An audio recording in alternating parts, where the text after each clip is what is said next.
안에서 어떤 발언 하셨는지 궁금하셨나요? 이재명 대표의 사당화를 위한 공천이 돼서는 안 되고 윤석열 정부에 대한 심판 통해서 총선 승리하는 공천이 돼야 된다. 지금 정체불명의 여론조사라든지 도저히 국민들도 납득할 수 없는 하위 20% 이런 문제들에 대해서 정확하게 좀 진상을 파악하고 거기에 대해서 책임도 묻고 해야 된다. 그 얘기했어요. 의원들이 아주 울분에 차서 이야기를 많이 했는데 대부분은 지금 우리가 윤석열 정부 심판하기 위해서 모두 힘을 합해야 되고 그것을 통해서 반드시 총선을 승리해야 되는데 지금 당 지도부가 상당히 상황을 잘못 바라보고 있고 그러다 보니까 친문이다 비명이다 이런 사람들을 제거하는 것에 골몰하고 있는 거 아니냐 그런 얘기도 했습니다. 공천에 반발하는 의원님들 얼마나 되나요?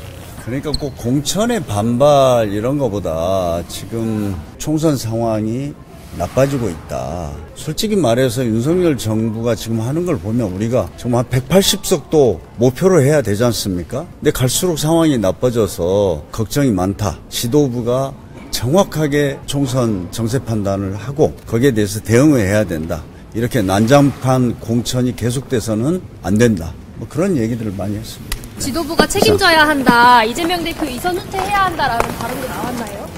거기까지는 아니고 아무튼 최근에 일어난 여러 그 당을 이런 갈등과 분열로 이끄는 여론조사라든지 뭐 이런 문제들은 정말 진상을 조사해서 그 책임을 지워야 한다. 뭐 이런 이야기했습니다.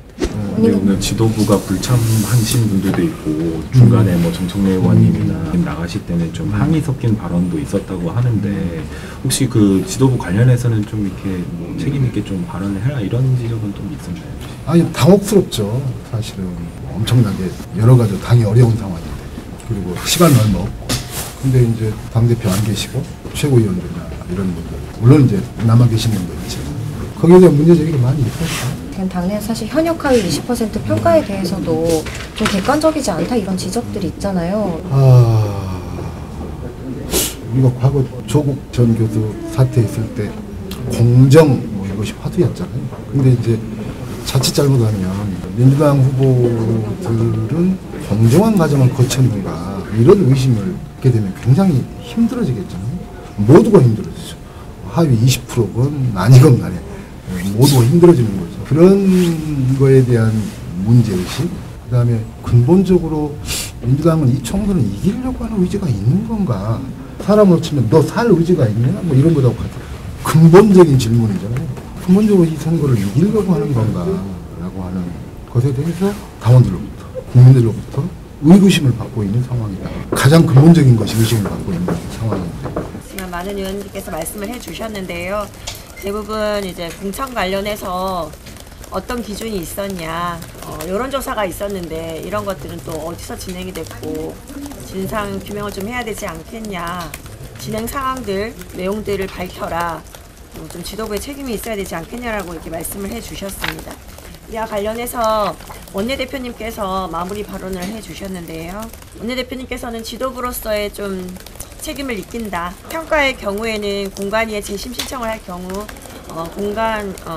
위원장님께서 직접 어떻게 평가를 진행됐는지를 이제 설명하도록 요청을 하겠다고 말씀을 하셨습니다. 그것도 신뢰성이나 투명성 그리고 납득될 수 있도록 이제 설명을 하도록 요청을 하겠다고 말씀하셨습니다. 그리고 여론조사 같은 경우에는 당에서 한 것은 청구서가 날라오게 되어 있는데요. 이것도 사실관계를 파악할 수 있도록 관련 내용 밝히고 그리고 반복되지 않도록 조치할 수 있도록 하겠다고 했습니다. 이 역시 이제 최고회의에서 원내대표님께서 문제 제기를 한다고 말씀을 하셨고요. 문제 있는 여론조사 기관은 제외시키도록 논의도 하겠다고 말씀을 해주셨습니다.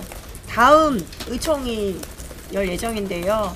여기에 오늘 나왔던 내용들을 총 종합해서 정리를 해서 의원들께 설명을 하기로 했고요. 그 외에 지역구 획정과 관련한 내용도 같이 말씀드리도록 한다고 말씀하셨습니다.